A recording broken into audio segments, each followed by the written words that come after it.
Welcome guys, आपके अपनी YouTube channel teaching info में। तो आज हम हिंदी का लेसन प्लान बनाएंगे जिसमें हमारा उप विषय होगा संज्ञा। सबसे पहले आपको छात्र अध्यापक का नाम लिखना है, फिर कक्षा जैसे हमारी थर्ड क्लास है, विषय हो जाएगा हमारा हिंदी व्याकरण और उप विषय होगा संज्ञा। फिर इधर लिखेंगे आप दिनांक और अवधि। उसके बाद हम लिखेंगे सामान्य उद्देश्य से। सामान्य उद्देश्य में आपको 4 से 5 लाइन लिखनी होती है बस।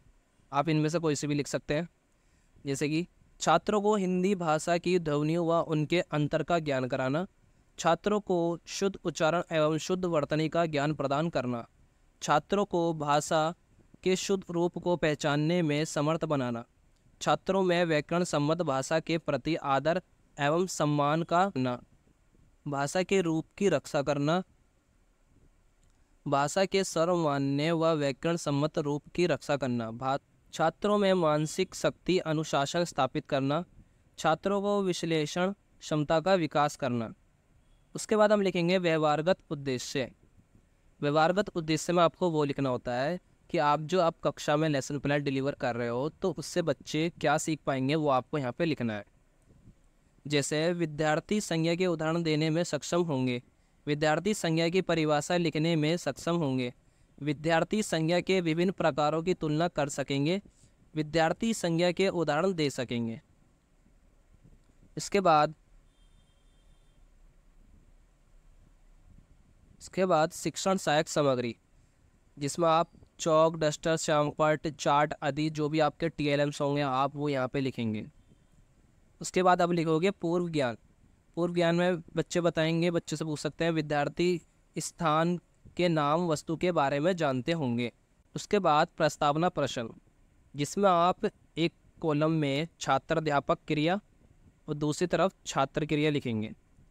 छात्र अध्यापक यहाँ बच्चों से क्वेश्चन पूछेगा, बच्चों आपका नाम क्या है? तो बच्चे बताएंगे, विद्यार्थी अपना अपना नाम बताएंगे, जैसे राजू, साहिल, अनस आदि। फिर आप दूसरा क्वेश्चन पूछोगे, विद्यार्थी अपने अपने शहर का नाम बताएंगे, जहाँ जहाँ वो रहते हैं, दिल्ली में या जहाँ पे भी। उसके बाद तीसरे क्वेश्चन में आपके हाथ में जो वस्तु है या आपके आसपास जो वस्तु है उसका नाम क्या है? तो विद्यार्थी अपने आसपास देखेंगे, फिर वो बताएंगे, जैसे कि मेरे आसपास बैग है, पेन है, पेंसिल है, किताब है इत्यादि। फिर हम बच्चों से चौथा क्वेश्चन पूछेंगे, बच्चों तो अब बताओ कि किसी व्यक्ति, वस्तु, स्थान आदि के नाम को व्याकरण में क्या कहते हैं?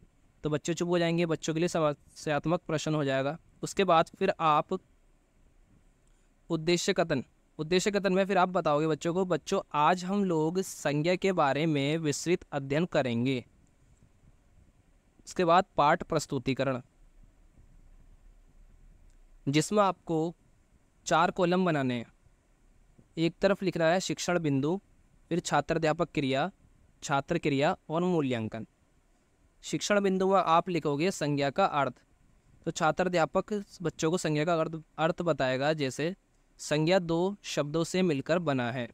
संज्ञा बराबर सम प्लस ज्ञा।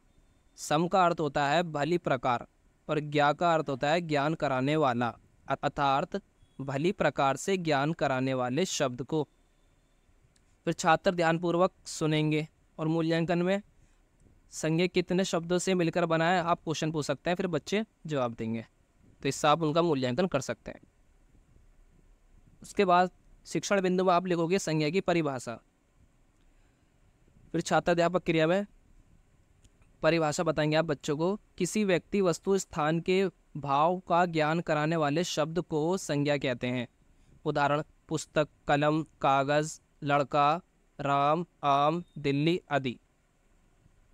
और छात्र क्रिया में विद्यार्थी ध्यानपूर्वक सुन रहे होंगे और मूल्यांकन में संज्ञा के उदाहरण बताओ।